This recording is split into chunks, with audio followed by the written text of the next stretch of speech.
I am going to talk about some of the specialized tools that I use for my 1972 SuperBeetle. As with any car, but especially a vintage car like this, you tend to accumulate a bunch of specialized tools that you only use for that car. So I'm going to show you some of the interesting ones that I use. I hope you enjoy.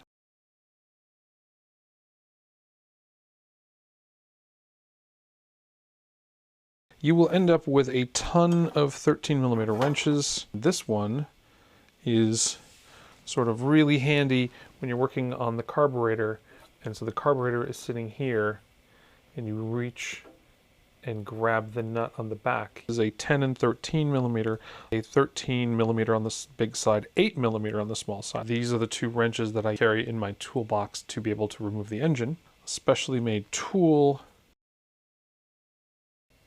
The slots in this correspond to the lands in this, and so you can use this to take off the oil breather if you need to. This combination is called, I think, a Torquemeister. It's a torque multiplier and a built-in 36mm socket.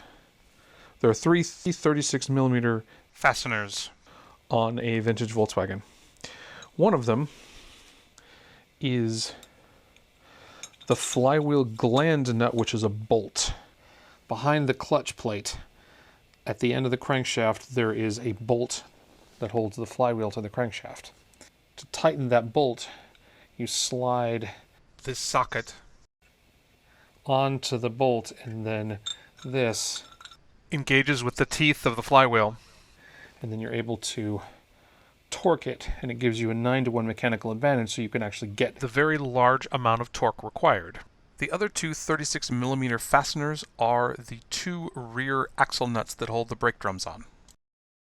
To remove the brake drum, or to secure it, you would bolt this plate to the brake drum. These teeth are just like the teeth on the flywheel.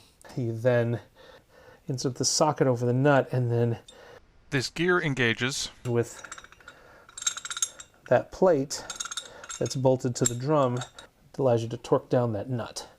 A feeler gauge set, because the valves need to be set to 0.006 inches, so that lives in the toolbox and goes with me everywhere. This is a puller to remove this pulley from the engine, to take that bolt out, and then this fits over it, and this fits over it, and then this bolt head goes into the end of the crankshaft. Then the puller pulls the pulley off the end of the crankshaft. This is the starting bushing puller.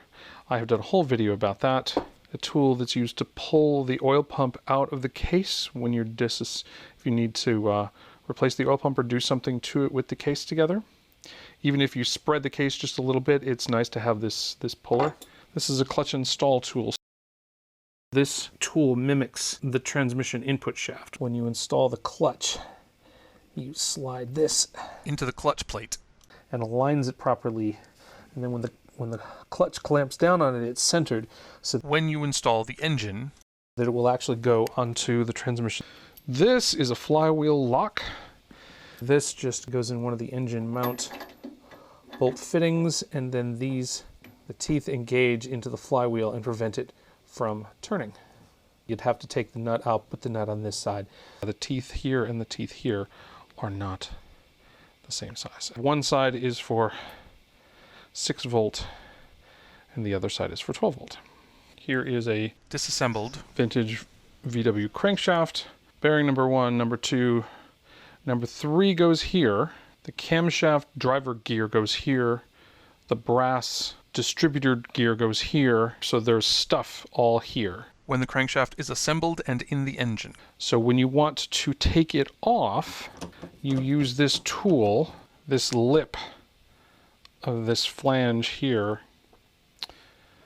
There's a gear sitting here, and so the lip goes just behind the gear, and then the end of the screw goes in the end of the crankshaft, and then as you tighten this screw, it just pulls the gears off. I hope to not be using this anytime in the near future. Here's me using some of these tools to install the flywheel in my engine.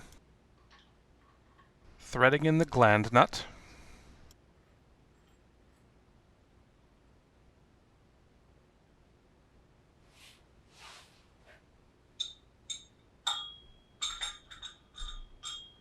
Using the Torquemeister by hand to get an initial tightening on the gland nut.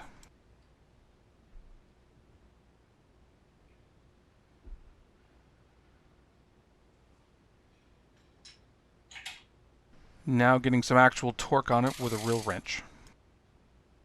Now realizing I need to install the flywheel lock.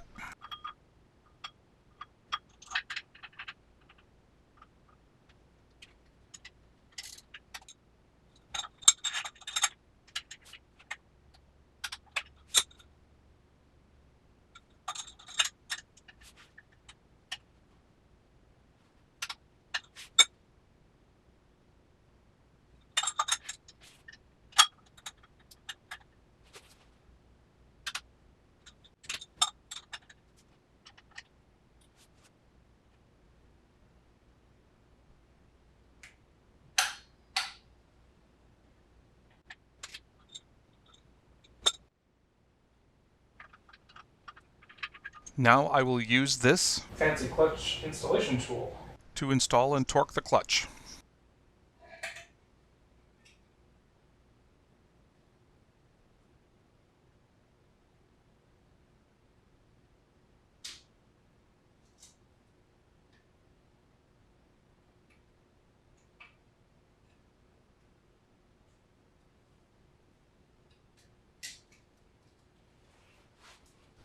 The clutch install tool here sockets into the back of the gland nut, so it guarantees that the clutch plate is centered precisely on the flywheel.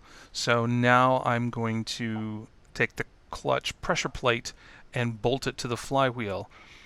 And so at the end, when I pull out the clutch install tool, the clutch will be held centered on the flywheel, and so it will go in onto the transmission input shaft when we install the engine.